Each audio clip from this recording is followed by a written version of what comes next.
तारों में अकेला चांद जगमगाता है, तारों में अकेला चांद जगमगाता है, मुश्किलों में अकेला इंसान डगमगाता है।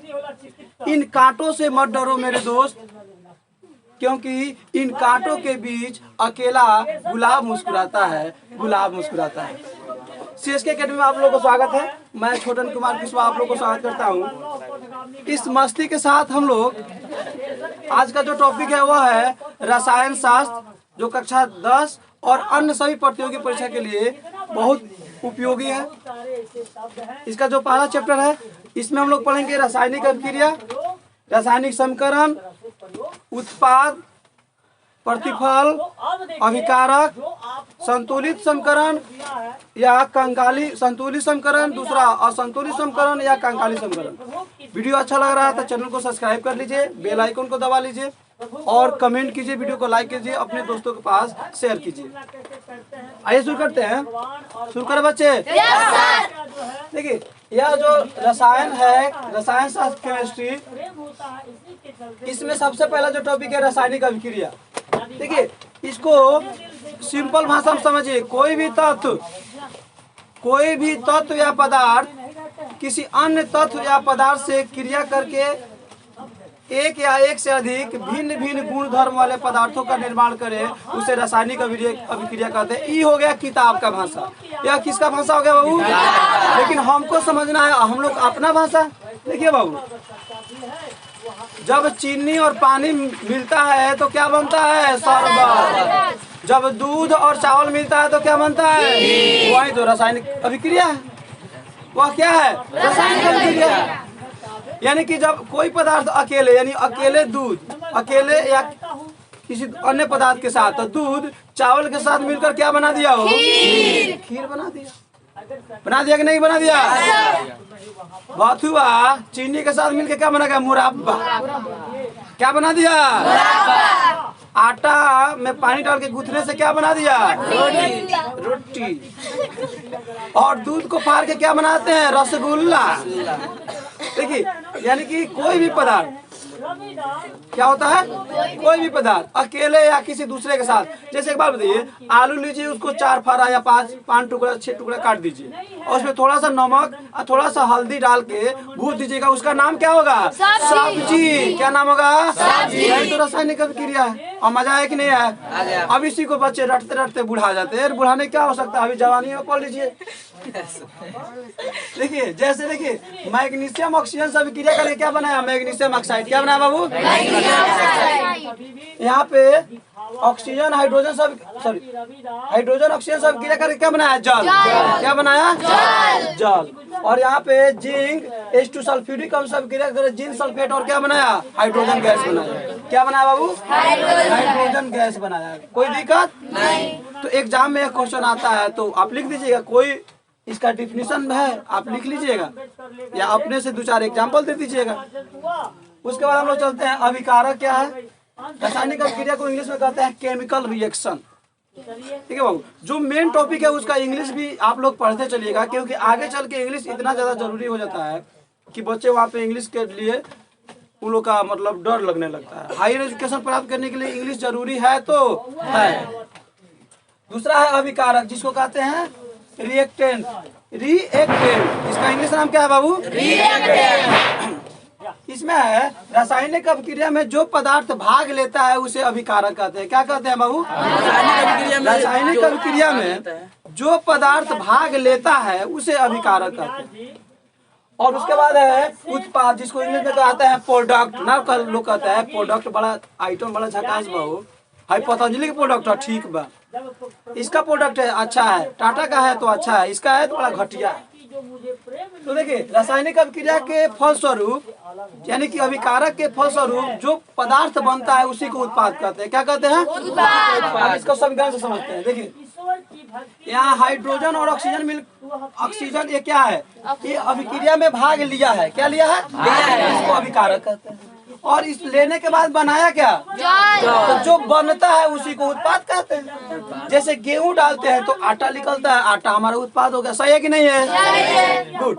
यहाँ पे हमने क्या किया? जिंक और H2 सल्फ्यूरिक अम्ल एक साथ किए तो यह अभिक्रिया में भाग लिया, यह हो गया अभिकारक। और यहाँ पे जिंक सल्फेट और हाइड्रोजन गैस को मुक्त किया, यह हो गया उत्पाद। मतलब इसको जब साथ मिला तो यह बना, तो जो बनता है उसे को हम क्या कहते हैं? उत्पाद। कोई रटने की आवश्यकता है नहीं। देखो जवानी में सब याद हो जाएगा, बुढ़ापा में कोई गर्जे नहीं, समझ में आ रहा है।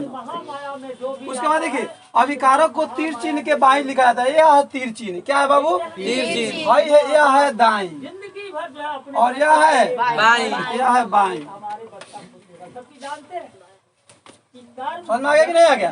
तो अभिकारक को हमेशा बाईं तरफ तीर चिन्ह के और उत्पाद को हमेशा दाईं तरफ दिखाता है, कोई दिक्कत नहीं। आपके क्वेश्चन एग्जाम में आता है, अब क्रिया के फलस्वरूप बनने वाले पदार्थ को क्या कहते हैं? तो उत्पाद कहते हैं। 1 नंबर में ऑप्शन दिया रहता है, अभिकारक, उत्पाद, प्रतिकारक, ऐसे करके ऑप्शन दिया रहता है। गुड। उसका रासायनिक समीकरण आता है, जिसको इंग्लिश में कहते हैं केमिकल इक्वेशन। क्या कहते हैं बाबू? Chemical equation. इसमें किसी रासायनिक अभिक्रिया को, किसी रासायनिक अभिक्रिया में भाग लेने वाले पदार्थ को या अभिक्रिया को, उसके अभिकारक और उत्पाद को जब रासायनिक समीकरण के रूप में लिखा जाए, किसके रूप में लिखा जाए? रासायनिक सूत्र के द्वारा उपयोग करते हुए रासायनिक समीकरण के रूप में लिखा जाए, उसी को हम रासायनिक समीकरण कहते हैं।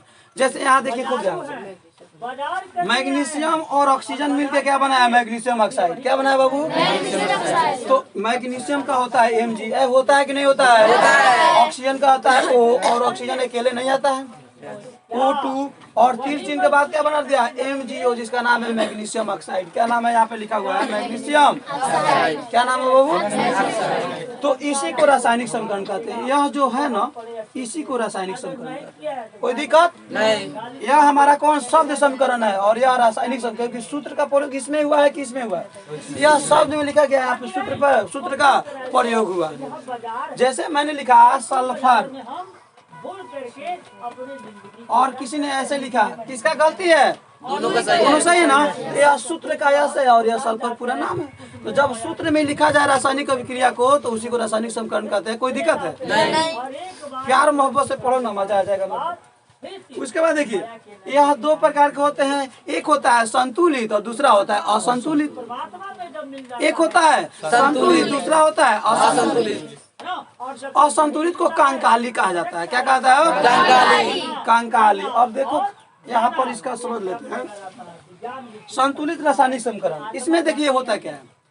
संतुलित रासायनिक समीकरण में अभिकारक और उत्पाद में जो तत्व होते हैं उनकी परमाणु की संख्या समान होती है। क्या होती है? परमाणु की संख्या समान होती है। जैसे यहाँ देखिए जिंक इधर कितना है? 1 हो, इधर जिंक कितना है? 1। यहाँ पे यश कितना है? 1। यहाँ पे यश कितना है? 1। ऑक्सीजन कितना है? 4। ऑक्सीजन कितना है? 4। हाइड्रोजन कितना है? 2। हाइड्रोजन कितना है? 2। यह सब बराबर है कि नहीं बराबर है? बराबर है। इसी को कहेंगे, क्या कहेंगे? संतुलित रासायनिक समीकरण। ठीक है।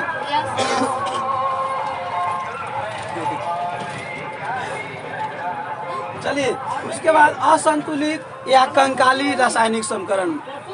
संतुलित समझ लीजिए, इसमें असंतुलित में होता है, इसमें अभिकारक और उत्पाद के, अभिकारक और उत्पाद में जो पदार्थ या तत्व भाग लिए हैं उनकी परमाणु की संख्या समान नहीं होती है, समान नहीं होती है। जैसे H2O2, यह कितना है? 2। यह कितना हो गया? 2। ऑक्सीजन कितना है? 2। इधर कितना है? बराबर है? नहीं है। इसी को असंतुलित या कंकाली रासायनिक समीकरण कहते हैं। मैग्नीशियम कितना है? 1। ऑक्सीजन कितना है? 2। MgO, magnesium 1, oxygen 1। यहाँ 2 है, यहाँ 1, बराबर नहीं है। ठीक है, स्क्रीनशॉट ले सकते हैं आप। देखिए अब जो टॉपिक है हम लोग का रासायनिक अभिक्रिया के प्रकार। क्या पढ़ना है बाबू? रासायनिक अभिक्रिया के प्रकार। देखिए इसमें सबसे जो पहला आता है वो होता है संयोजन अभिक्रिया। क्या होता है बाबू? संयोजन अभिक्रिया। देखिए संयोजन के अर्थ होता है जुड़ना। संयोजन का अर्थ क्या होता है? जुड़ना। जुड़ना या जोड़ना, यानी कि जब 2 या 2 से अधिक पदार्थ मिलकर अभिक्रिया कर कर एक नया पदार्थ का निर्माण करते हैं, मतलब जुट जाते हैं, उसी को हम कहते हैं संयोजन अभिक्रिया कहते हैं। क्या कहते हैं बाबू? संयोजन अभिक्रिया। जैसे देखिए यहाँ पर कार्बन और ऑक्सीजन से अभिक्रिया करके क्या बना दिया? Carbon dioxide. दोनों जाके यहाँ जुट गया कि नहीं जुट गया? जुट गया। यहाँ से मतलब होता है सॉलिड, सॉलिड मतलब होता है ठोस, मतलब कार्बन किस अवस्था में है? ठोस। O2 जी का मतलब होता है गैस, मतलब ऑक्सीजन किस अवस्था में होता है? गैस। और CO2 कार्बन डाइऑक्साइड जो हम लोग छोड़ते हैं वो किस अवस्था में होता है? गैस। कोई दिक्कत नहीं। संयोजन मतलब जब दो या दो से अधिक पदार्थ आपस में मिलकर क्रिया कर कर एक नए पदार्थ का निर्माण करें, उसे संयोजन अभिक्रिया कहते हैं, मतलब जुड़ जाना। यहाँ देखिए, यहाँ हाइड्रोजन गैस है, ऑक्सीजन क्या है? गैस है, सही है कि नहीं है? और यहाँ पे जल बना दिया। जल लिक्विड होता है कि नहीं होता है? वो जल किस रूप में होता है? द्रव के रूप में। और द्रव को क्या कहते हैं? लिक्विड कहते हैं। कोई दिक्कत नहीं। गुड। उसके बाद इसमें आता है वैसी रासायनिक अभिक्रिया जिसमें उत्पाद के निर्माण के साथ साथ उष्मा का उत्पादन होता है, उसे क्या कहते हैं हम? उष्मा क्षेपी अभिक्रिया कहते हैं। जैसे मीथेन का जलना, श्वसन की क्रिया, साग सब्जी का विघटित होकर कंपोस्ट का बनना, उष्मा क्षेपी अभिक्रिया होता क्या? देखिए, जिस रासायनिक अभिक्रिया में उष्मा का निर्माण हो, उष्मा भी उत्पन्न हो, उसे हम उष्मा क्षेपी अभिक्रिया कहते हैं। जैसे यहाँ देखिए तो यहाँ पे CaO कैल्शियम ऑक्साइड को जब जल के साथ अभिक्रिया कराया गया है तो कैल्शियम एक बूझा हुआ चूना हो निकला, और उसके बाद क्या निकला? उष्मा निकला। उष्मा मतलब ऊर्जा निकला। क्या निकला बाबू? ऊर्जा। कैल्शियम ऑक्साइड को जब जल के साथ अभिक्रिया कराया गया तो बूझा हुआ चूना का रासायनिक सूत्र होता है कैल्शियम, इसको कहते हैं CaOH का होल ट्वाइस। क्या कहते हैं?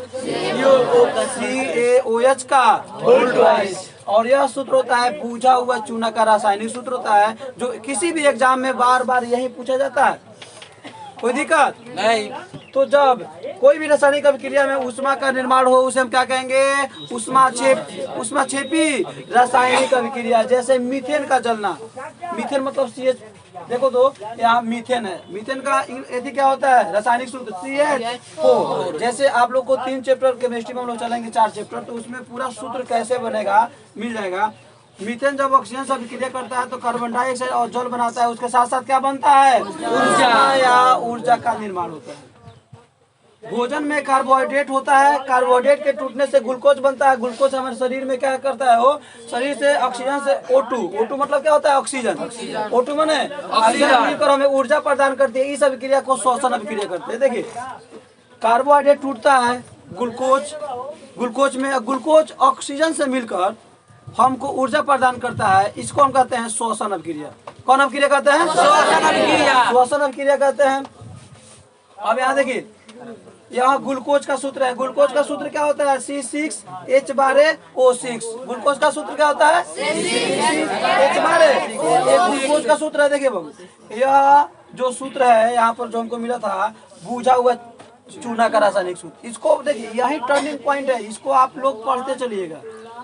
बूझा हुआ चूना और यह है ग्लूकोज। एग्जाम में हर साल पूछा जाता है, कोई ना कोई एग्जाम में मैट्रिक हो, इंटर हो, ग्रेजुएशन हो या कोई सर्विस का एग्जाम हो, वहाँ ये पूछा ही जाता है। ग्लूकोज का रासायनिक सूत्र C6H12 और O6 मतलब कार्बन 6 हाइड्रोजन 12 ऑक्सीजन। जब ग्लूकोज, और देखो 60 थोड़ा है, ये 6 दूना 12 क्या है? ऑक्सीजन। क्या है बाबू? ऑक्सीजन। जब ग्लूकोज ऑक्सीजन के साथ अभिक्रिया करता है तो कार्बन डाइऑक्साइड और जल, और उसके साथ साथ क्या निकलता है? उष्मा निकलता है। क्या निकलता है? उष्मा निकलता है। अब उसके बाद हम लोग को पढ़ना है वियोजन मतलब अपघटन अभिक्रिया। देखिए, संयोजन मतलब जुटना, अभियोजन मतलब टूटना, सीधे उल्टा, बिछड़ जाना। पहले हम साथ साथ थे, अब हम बिछड़ गए। सही है ना? तो संयोजन मतलब तारा से प्यार हो गई, अभियोजन मतलब तलाक हो गई। क्या समझ में आ रहा है कि नहीं आ रहा है? आज के लड़का सब मास्टर है समझने में। सर 2 साल पहला हमारा संयोजन अभिक्रिया हुआ था, किससे रे?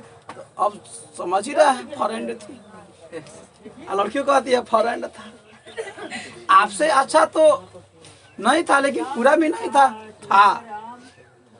तो अभियोजन में क्या होता है? टूट जाता है। देखो, आज के प्यार जानते हो क्या है? चाइनीज माल है, जल्दी टूट जाता है।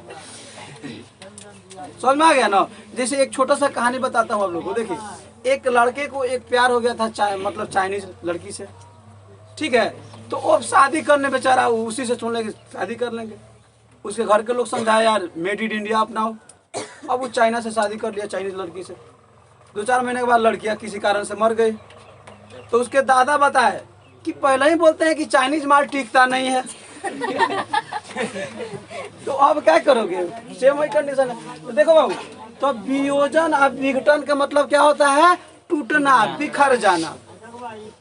तो वैसी रासायनिक अभिक्रिया जिसमें एक पदार्थ टूटकर 2 या 2 से अधिक पदार्थों का निर्माण करे उसे हम वियोजन या अपघटन अभिक्रिया कहते हैं। जैसे देखो तो यहाँ CaCO3, देखो एक टर्निंग पॉइंट हम यहाँ दिए थे, एक यहाँ देंगे और यहाँ एक सूत्र, इसको साथ साथ आप याद करते थे। यह है चूना पत्थर जिसका नाम होता है संगमरमर, जिसका दूसरा कैल्शियम कार्बोनेट या चूना पत्थर या संगमरमर। इसका कौन सा नाम है, कैल्शियम कार्बोनेट या चूना पत्थर या संगमरमर।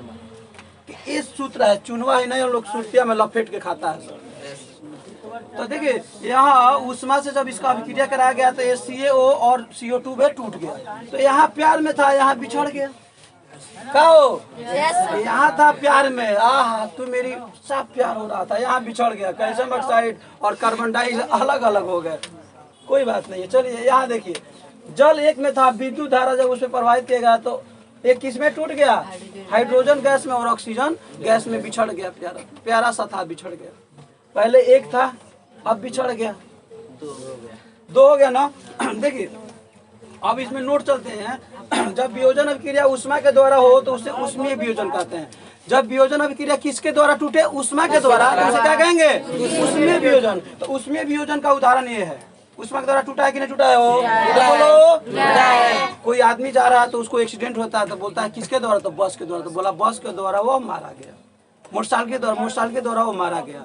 पेड़ गिर गया तो पेड़ के द्वारा वो मारा गया। तो यहाँ उष्मा के द्वारा हुआ तो यह क्या हो जाएगा, उष्मीय वियोजन। और जब वियोजन अभिक्रिया को विद्युत धारा के द्वारा किया जाए तो विद्युतीय वियोजन अभिक्रिया कहते हैं। जैसे देखो तो विद्युत धारा के द्वारा किया गया, किया गया कि नहीं किया गया, थोड़ा तेज बोलो। देखो प्यार मोहब्बत चलता तो तब तक बाहर सब खुश है सब।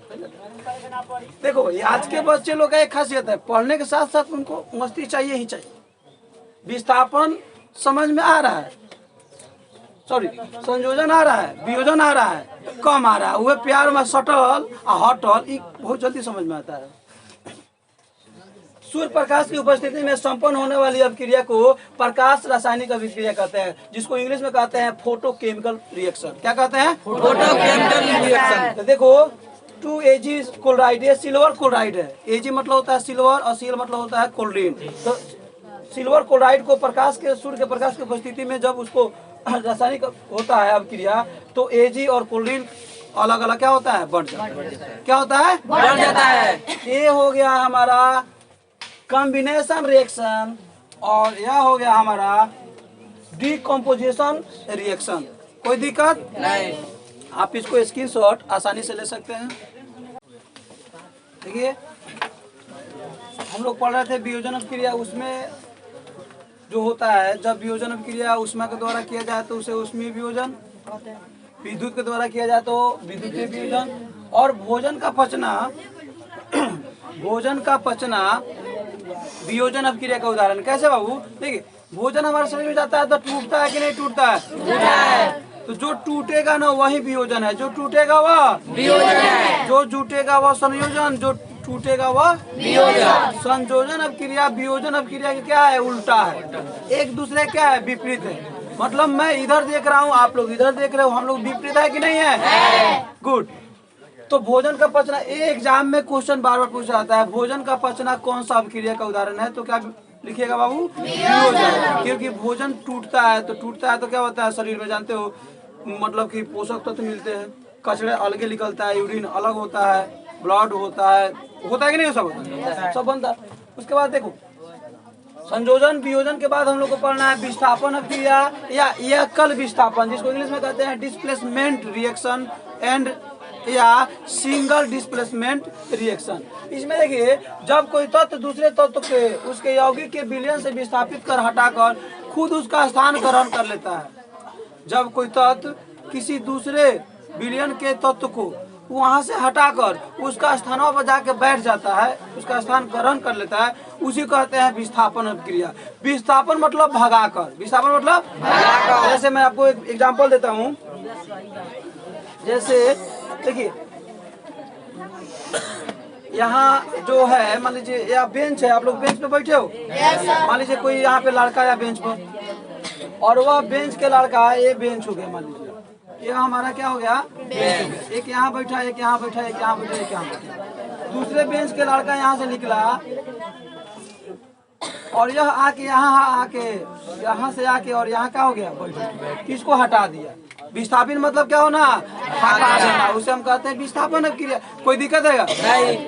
अब जैसे खूब रिएक्शन में देखिए, हमारा क्वेश्चन एग्जाम में आता है तो हम क्या करेंगे, डिफरेंशियल के साथ साथ 2-4 उदाहरण देंगे ताकि उसको समझ में ज्यादा है, एग्जामिनर को ज्यादा समझ में आता है, नंबर ज्यादा मिलता है।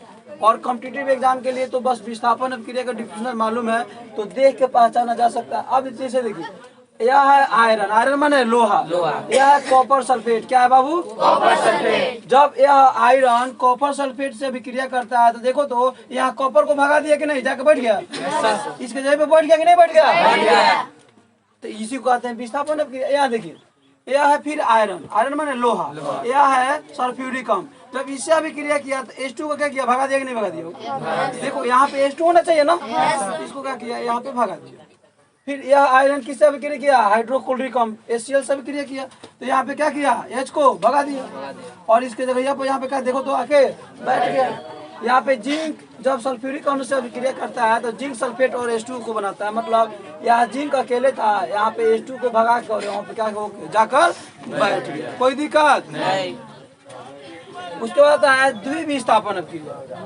इसमें एकल था, इसमें दो, उसमें एकल, इसमें दो। द्विविस्थापन क्रिया में देखिए, इसमें होता है डबल डिस्प्लेसमेंट रिएक्शन। चलिए जल्दी, थोड़ा टाइम पे ध्यान दीजिए।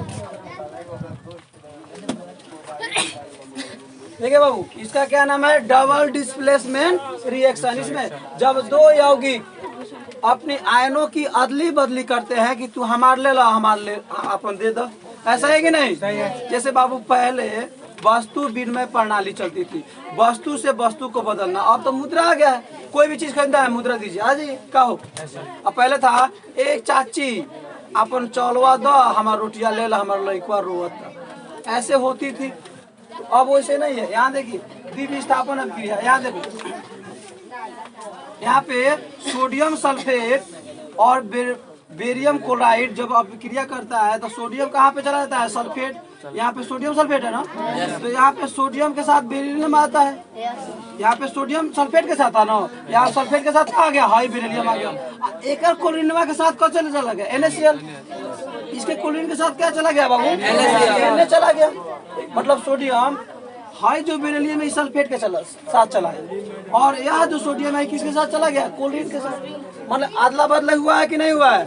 मतलब यह महोदय क्या किए हैं, सल्फेट को दे दिए हैं बेरिलियम को, और यह महोदय क्लोरीन को दे दिए हैं इसको। चलिए जल्दी, इसी को हम क्या कहते हैं, डबल डिस्प्लेसमेंट रिएक्शन। कोई दिक्कत है नहीं। गुड। उसके बाद चलते हैं हम लोग वैसी रासायनिक अभिक्रिया जिसमें किसी अवक्षेप का निर्माण होता है। अवक्षेप मतलब समझिए कि थोड़ा सा कचरा, अवक्षेप मतलब कचरा, उसे हम कहते हैं अवक्षेपण रिएक्शन। मतलब जैसे देखिए यहाँ पे लेड नाइट्रेट, लेड मतलब होता है शीशा, लेड माने बाबू शीशा। लेड नाइट्रेट विलयन में पोटेशियम आयोडाइड विलयन को मिलाने से पोटेशियम विलयन और लेड आयोडेट का पीला अवक्षेप प्राप्त होता है। जैसे देखो यह लेड नाइट्रेट है और यह पोटेशियम आयोडेट है, जब इसको अभिक्रिया कराते हैं तो पोटेशियम आयोडेट और यहाँ पे पोटेशियम नाइट्रेट बनता है। यहाँ पर अवक्षेप क्या होता है बाबू, जो यहाँ पे शीशा होता है ना, यहाँ पर यहाँ आता है तो पीला हो जाता है, हल्का क्या होता है पीला। मतलब कहा जाए उस पर थोड़ा सा गंदगी जम जाता है, एक्स्ट्रा काम हो जाता है उसमें,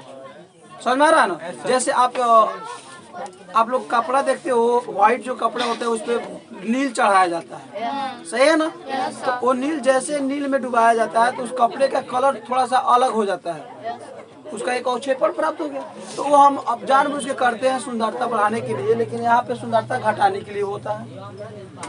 अब देखिए, जब द्विविस्थापन अभिक्रिया अम्ल और क्षार के बीच होता है तो उसे उदासीनीकरण अभिक्रिया कहते हैं। क्या कहते हैं बाबू? क्वेश्चन आता है, उदासीनीकरण अभिक्रिया किसे कहते हैं? तो जब द्विविस्थापन अभिक्रिया अम्ल और क्षार के बीच होता है, किसके बीच बाबू? अम्ल और क्षार के बीच होता है तो उसे हम कहते हैं, जैसे द्विविस्थापन अभिक्रिया, यहाँ देखिए उसे हम कहते हैं उदासीनीकरण, न्यूट्रलाइजेशन। क्या कहते हैं? न्यूट्रलाइजेशन। जैसे देखिए HCl ये अम्ल है, इसका नाम है हाइड्रोक्लोरिक अम्ल। क्या नाम है बाबू? HCl ये प्रबल अम्ल है, बहुत ज्यादा प्रबल अम्ल। ये है NaOH, सोडियम हाइड्रोक्साइड, इसका नाम है सोडियम हाइड्रोक्साइड। क्या नाम है बाबू? Sodium hydroxide. यह अम्ल है, यह क्षार है। यह क्या है बाबू? यह अम्ल है और यह क्या है? तो यह बनाता है लवण। क्या बनाता है? लवण। अब खूब ध्यान से देखिए, इसका यह कहाँ चला गया? इसमें मैंने अदली बदली कर लिया, यहाँ पे बना लिया NaCl, इसका N है, इसका Cl यहाँ जुड़ गया ना। देखो ये भी अदली बदली ये भी कर रहा है, लेकिन यह अम्ल क्षार के साथ कर रहा है और यह अब अदली बदली अम्ल क्षार के साथ नहीं कर रहा है। आगे के टॉपिक है उसमें अम्ल क्षार पढ़ाएंगे तो उसमें आपको बताएंगे। तो यह अम्ल है, क्षार अभिक्रिया करके लवण बनाया और जल का निर्माण किया। यहाँ पे ये हमारा क्या है बाबू? अम्ल है। क्या नाम है बाबू? अम्ल। यह क्या है? और क्या बनाया? फिर वही होता है, जब द्विविस्थापन अभिक्रिया अम्ल और क्षार के बीच हो तो उसे हम क्या कहेंगे? उदासीनीकरण अभिक्रिया। कोई दिक्कत है? नहीं। रटने की कोई आवश्यकता नहीं, आप वीडियो को एक बेर दो बेर देखिए, पेन कॉपी लेके लिख लीजिए। ये आपका बिहार बोर्ड, मैट्रिक, इंटर के साथ साथ सभी प्रतियोगी परीक्षा के लिए अति उत्तम है। उसके बाद देखिए, अब आता है हमारा, हम लोग संयोजन, वियोजन, विस्थापन, द्विविस्थापन, चार को अभिक्रिया पढ़ने के बाद पांचों में आता है उपचयन अभिक्रिया, जिसको कहते हैं ऑक्सीडेशन रिएक्शन। क्या कहते हैं बाबू? ऑक्सीडेशन। यह उपचयन अभिक्रिया ऑक्सीडेशन रिएक्शन के नाम से ज्यादा फेमस होता है। जैसे एक बात बताइए, कुछ ऐसे टॉपिक होता है ना जो इंग्लिश में फेमस है, जैसे साइकिल के द्विचक्रवाणी हिंदी नाम है, कोई सुना है? अपन द्विचक्रवाहिनियां दीजिएगा जी। साइकिल मांगता है ना, अधिकतर लोग कलम ना एक पेन कहते हैं, लिंक प्लाइजर पेन है जी, जेटर का पेन है जी, मतलब वो इंग्लिश नाम से ज्यादा प्रचलित होता है। सही है कि नहीं है? सही है। ट्रेन क्या होता है? ट्रेन इंग्लिश शब्द है। इसमें देखो, जब कोई पदार्थ ऑक्सीजन की वृद्धि और हाइड्रोजन की ह्रास करे या किसी पदार्थ में ऑक्सीजन बढ़े या हाइड्रोजन घटे, उसी को अपचयन अभिक्रिया कहते हैं। क्या कहते हैं बाबू? अपचयन अभिक्रिया कहते हैं। जैसे ऑक्सीडेशन रिएक्शन इसको कहते हैं। उपचयन अभिक्रिया जिसमें ऑक्सीजन बढ़े और हाइड्रोजन घटे, एक ही परिस्थिति होगा, ना तो ऑक्सीजन बढ़ेगा नहीं तो हाइड्रोजन क्या होगा? घटेगा। ये दोनों परिस्थिति में हमारा उपचयन अभिक्रिया होगा, जिसको हम इंग्लिश में कहते हैं ऑक्सीडेशन रिएक्शन। जैसे यहाँ देखिए, यहाँ ऑक्सीजन का योग मतलब क्या होता है? बढ़ना। योग माने हेलो काला, तुम्हारे सफलता में मेरा योगदान है, हमारा सफलता में तुम्हारा योगदान है। तो योगदान मतलब आप हमारे लिए कुछ ना कुछ अच्छे किए थे, हम आपके लिए कुछ ना कुछ क्या किए थे? अच्छे किए थे, उसको योग कहते हैं, योगदान। तो देखिए यहाँ कॉपर है, किससे अभिक्रिया कर रहा है? तो यहाँ जाके कॉपर ऑक्साइड बना देते तो ऑक्सीजन जाके मिल गया, तो इसका संयोग हुआ कि नहीं हुआ? बोलिए। अब एक बात बताइए, दो पार्टी इलेक्शन लड़ रही है, खूब प्यार समझिएगा बाबू। एक पार्टी का 10 गो वोट मिला हुआ है, एक पार्टी का 10 वोट मिला हुआ, और एक आदमी अभी वोट करना बाकी है। एक खूब ध्यान समझिएगा, जिधर दे देगा उधर सरकार बन जाएगी ना। ऐसा समझ में रखनी है। 10 आदमी मतलब एक पार्टी को 10 वोट और एक पार्टी को 10 वोट मिला हुआ है। एक आदमी अभी वोट करना या एक आदमी वोट करना भी क्या है? बाकी है।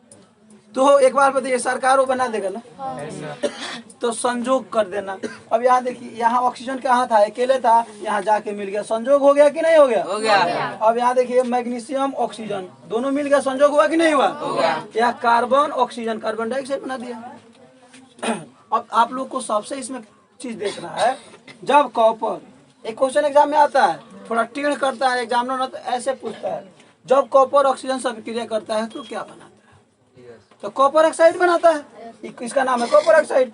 इसका अब जैसे आप लोग नए बच्चे हो तो आप लोग को प्रॉब्लम होती है सब दिखने में कि कॉपर है, तो आप लोग इसीलिए तो तत्व का संकेत याद कराया गया है। सी मतलब कॉपर होता है कि नहीं होता है वो? ओ मतलब ऑक्सीजन होता है कि नहीं? ए मतलब मैग्नीशियम, सी मतलब कार्बन, और CO2 मतलब कार्बन डाइऑक्साइड। पक्का। अब फिर एक और टॉपिक है, समझ लीजिए। इसमें आता है जैसे कॉपर ऑक्सीजन से अभिक्रिया करके उष्मा की उपस्थिति में अभिक्रिया करता है। यह तीर के ऊपर जो चीज रहता है ना उसी की उपस्थिति में अभिक्रिया करता है, समझ में आ रहा है? और जहाँ पे कुछ नहीं हो तो उसमें कोई खास वजह नहीं होती। जैसे मुझे कमाने जाना है तो कहाँ जाना है? जहाँ पैसा मिलेगा वहाँ जाना है। लेकिन नहीं, मुझे दिल्ली जाना है तो मेरा कन्फर्म है मुझे दिल्ली जाना है। समझ में आ रहा है कि नहीं आ रहा? तो यह उष्मा लिखा है, मतलब यह उष्मा की उपस्थिति में हो रहा है। और यहाँ पे तीर खाली है तो मतलब इसका कोई खास परिस्थिति नहीं है। जिधर करा दीजिए उधर कर लेगा। कहो तय हुआ नहीं है, जिधर हो जाए। एक और समझ लीजिए, यहाँ क्वेश्चन आता है कॉपर जब ऑक्सीजन से अभिक्रिया करता है तो कॉपर ऑक्साइड बनता है, तो इसमें किसका उपचयन होता है? तो आप लिखिएगा कॉपर का उपचयन होता है। कॉपर का उपचयन होता है। इसमें किसका उपचयन होता है? तो मैग्नीशियम। इसमें किसका उपचयन होता है? कार्बन का। अब समझ में आ रहा है कि नहीं आ रहा? जो पहला तत्व होता है ना, इसमें ऑक्सीजन के छोड़ के जो भी तत्व होंगे उसका उपचयन होता है। और ऑक्सीजन का क्या होता है? संयोग होता है, मतलब मिलना होता है। उसके बाद होता है हाइड्रोजन की कमी या ह्रास। ह्रास मतलब होता है कमी। यहाँ पे हाइड्रोजन सल्फेट, हाइड्रोजन सल्फर, यहाँ पे H2S जब क्लोरीन से अभिक्रिया करता है तो क्या बनाता है? 2HCl। यहाँ देखो तो हाइड्रोजन यश के साथ था ना? था कि नहीं था? बेचारा यश यहाँ पे अकेले हो गया। यश यहाँ पे क्या हो गया? अकेले हो गया। हाइड्रोजन का कमी हो गई। यश में हाइड्रोजन की क्या हो गई? हुई कि नहीं हुई? अरे यार मेरे पास 10 गो वोटर थे, एक वोटर भाग गए तो वो कमी हुई कि नहीं हुई? हुई ना बाबू? तो सेम प्रोसेस हुआ। यहाँ पे हाइड्रोजन किसके साथ था? यश के साथ। यहाँ पे उसका यश के हाइड्रोजन की कमी हुई कि नहीं हुई? किसके साथ मिलता है उससे हमको मतलब नहीं है। कमी हुई तो कमी। याद देखिए, अमोनिया जब ऑक्सीजन से अभिक्रिया करता है तो N2 और 6 मोल जल का निर्माण करता है। कितना मोल? 6 मोल जल। और देखिए यह जो 4, 3, 6, 2 लिखा जा रहा है ना, इस समीकरण को संतुलित करने के लिए लिखा जा रहा है। एक वीडियो आपको मिल जाएगा, रासायनिक समीकरण को संतुलित कैसे करते हैं। 2 विधियां, दोनों विधि आपको समझा दिया जाएगा। जैसे यहाँ पे हाइड्रोजन कितना हो गया? 2। कितना हो गया? 4 गो है ना? 4। और 4 गो है वो, 4 गो यहाँ पे हाइड्रोजन है। और यहाँ पे अब यहाँ देख लीजिए, यह क्या है? अमोनिया। क्या है बाबू? अमोनिया। जब जल के साथ अभिक्रिया करता है तो खूब ध्यान से देखिए, यहाँ पे क्या था? H था। किसके साथ? यह था N के साथ। हाइड्रोजन किसके साथ था? नाइट्रोजन के साथ। और यहाँ पे नाइट्रोजन अकेले हो गया तो हाइड्रोजन की कमी हुई कि नहीं हुई? हुई कि नहीं हुई? इसी को उपचयन अभिक्रिया